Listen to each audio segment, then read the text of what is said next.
میں نے آپ کو وہ حدیث شریف سنائی ہوئی ہے،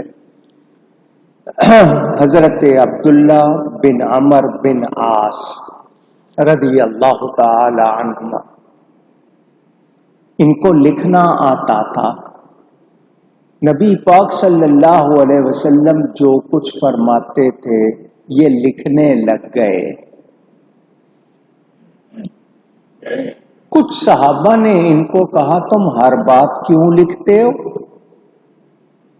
نبی پاک کبھی ویسے ہی کوئی بات کر رہے ہوتے ہیں، جو تعلیم دیں، جو حکم فرمائیں وہ لکھو۔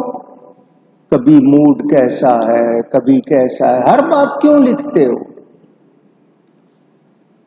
وہ صحابی آ گئے حضور کی بارگاہ میں کہ حضور میں آپ کی ہر بات لکھتا تھا، مجھے کچھ صحابہ نے کہا کہ ہر بات نہ لکھا کرو۔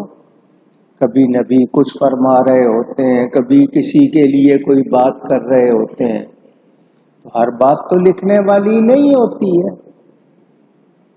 رسول پاک صلی اللہ علیہ وآلہ وسلم نے یہ نہیں فرمایا کہ ہاں میں کبھی تم لوگوں سے مزاح کر رہا ہوتا ہوں، ہنس رہا ہوتا ہوں، کبھی کوئی بات ویسے کر رہا ہوتا ہوں تو ہر بات نہ لکھو۔ نہیں، نبی پاک نے ایسا نہیں فرمایا، بلکہ فرمایا تم لکھتے رہو، لکھ لیا کرو، کیونکہ میرے منہ سے سچ کے سوا کچھ نکلتا ہی نہیں۔ تو نبی پاک جب خود فرما رہے ہیں کہ اللہ نے مجھے یہ عطا فرما دیا، تو پھر حضور ساری کائنات کو اپنے ہاتھ کی ہتھیلی کی طرح دیکھ رہے ہیں، تو پھر جب نبی خود فرما رہے ہیں تو میں کیوں نہ مانوں؟ مومن یہی کہے گا کہ نبی اللہ کی عطا سے جانتے ہیں۔ امام حافظ ابن حجر عسقلانی شرح مہذب میں، اور پھر علامہ خفاجی نسیم الریاض میں لکھتے ہیں، اعلیٰ حضرت نقل کرتے ہیں کہ حضرت آدم علیہ السلام سے لے کر قیامت قائم ہونے تک تمام مخلوقات الہی، اللہ کی تمام مخلوق نبی پاک صلی اللہ علیہ وسلم کو پیش کی گئی۔ حضور صلی اللہ علیہ وسلم نے تمام مخلوقات جو گزر چکی، جو آئندہ ہوں گی، سب کو پہچان لیا۔ جس طرح آدم علیہ السلام کو تمام نام سکھائے گئے تھے، اللہ نے حضور کو گزری اور آنے والی ساری مخلوق دکھا دی۔ اللہ دکھا سکتا ہے یا نہیں؟ اونچی تو اللہ کے دکھانے سے دیکھ رہے ہیں، خود سے نہیں دیکھ رہے۔ علامہ عبد الرؤف مناوی وہ فرماتے ہیں، پاکیزہ جانے، پاک جانے جب بدن کے علاقوں سے جدا ہو کر عالم بالا سے ملتی ہیں، ان کے لیے کوئی پردہ نہیں رہتا، وہ ہر چیز کو ایسا دیکھتی اور سنتی ہیں جیسے ان کے پاس وہ حاضر اور موجود ہے۔ تو یہ پاک جانوں کو اللہ شان دے دیتا ہے، اپنے حبیب کو کتنی شان دی ہوگی، اندازہ کیا جا سکتا ہے۔ اعلیٰ حضرت لکھتے ہیں، بے شک ہمارے علماء کرام نے رحمت اللہ علیہم، وہ فرماتے ہیں علماء کہ رسول اللہ صلی اللہ تعالی علیہ وآلہ وسلم کی حیات دنیاوی اور اس وقت کی حالت میں کچھ فرق نہیں، اس بات میں کہ حضور اپنی امت کو دیکھ رہے ہیں، دیکھ رہے ہیں۔ نہیں سنیں آگے، ان کے ہر حال ان کی ہر نیت، ان کے ارادے، ان کے دلوں کے خطرے بھی نبی پہچانتے ہیں۔ اور یہ سب چیزیں رسول اللہ صلی اللہ علیہ وسلم پر ایسی روشن ہیں جن میں اصلاً کسی طرح کی پوشیدگی نہیں۔ اب وہ لوگ جن کو علم کی آبرو کہیں، جن کا نام لے کر آج ہم اپنے قد بڑھائیں، وہ علماء مانے اور آج کوئی کہے کہ میں نہیں مانتا، تو اس کے نہ ماننے سے کیا فرق پڑے گا؟ وہ نہیں مانتا تو اپنا نقصان کرتا ہے۔ ہم مانتے ہیں کہ اللہ تعالی نے اپنے حبیب کو اعلی شانیں عطا فرمائی۔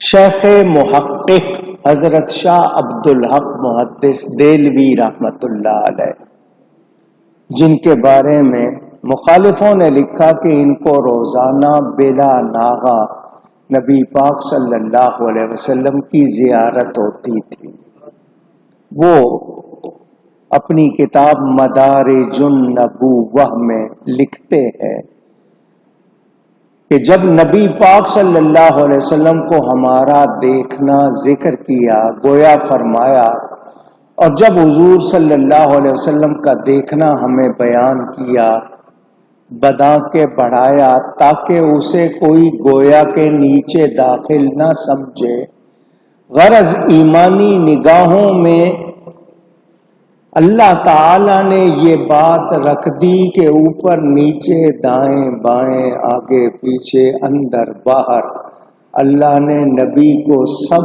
دکھا دیا، نبی سے کچھ چھپایا نہیں۔ سمجھ آئی؟ اسی طرح وہ لکھتے ہیں کہ حضور صلی اللہ علیہ وآلہ وسلم اللہ کی عطا سے جانتے ہیں بہمہ چیز، ہر چیز کو، اور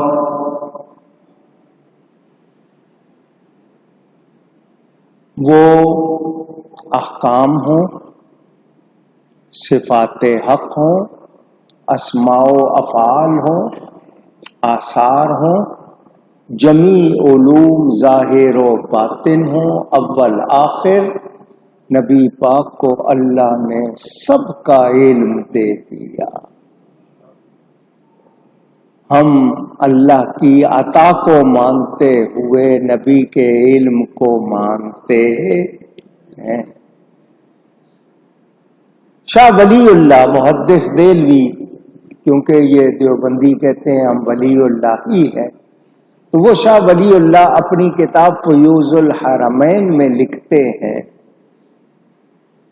کہ نبی پاک صلی اللہ علیہ وسلم کی بارگاہ میں گیا تو ان کی بارگاہ اقدس میں مجھ پر اس حالت کا علم فائز ہوا کہ بندہ اپنے مقام سے مقام مقدس تک کیوں کر ترقی کرتا ہے کہ اس پر ہر چیز روشن ہو جاتی ہے۔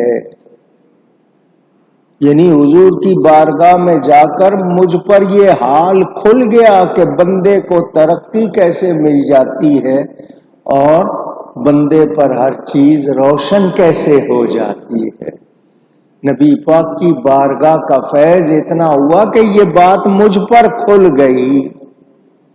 تو جب 14ویں صدی میں ہم یہ بات پڑھ رہے ہیں اور ہمیں ہمارے پہلے گزر جانے والے بتا رہے ہیں، تو آج ہمارے پاس انکار کی کوئی گنجائش، اونچی کہہ دیجئے،